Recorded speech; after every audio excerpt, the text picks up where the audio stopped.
ప్రశాంత వాతావరణంలో రంజాన్ ఉపవాస దీక్షలు చేసుకోవాలని మహేశ్వరం ఏసీపీ లక్ష్మీకాంత్ ముస్లింస్ను కోరారు. ప్రార్థనా మందిరాల వద్ద ఎక్కువ మంది గుమిగూడకుండా జాగ్రత్త పడాలని లక్ష్మీకాంత్ సూచించారు. బాలాపూర్, పహాడి షరీఫ్, ఎర్రకుంట, జల్పల్లి ప్రాంతాల్లో కట్టుదిట్టమైన బందోబస్తు ఏర్పాటు చేసినట్టు చెప్పారు. అలాగే పోలీసులకు అన్ని విధాలా ప్రజలు సహకరించాలని లక్ష్మీకాంత్ కోరారు.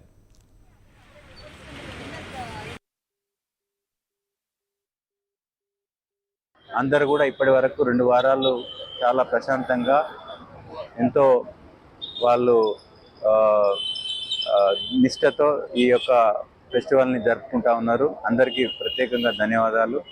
అదేవిధంగా మిగతా అందరు కూడా వీళ్ళతో సహకరిస్తూ ప్రతి విషయంలో ఏది ఉన్నా కూడా మాకు ఇమీడియట్గా సమాచారము తెలియజేస్తున్నారు. అదేవిధంగా మీడియా సోదరులు వీళ్ళందరూ కూడా ఎప్పటికప్పుడు ఏదైనా ఉంటే కూడా మా దృష్టికి తీసుకొచ్చి దాని మీద మేము ఇమీడియట్గా యాక్షన్ తీసుకునేటట్టు చేస్తున్నారు.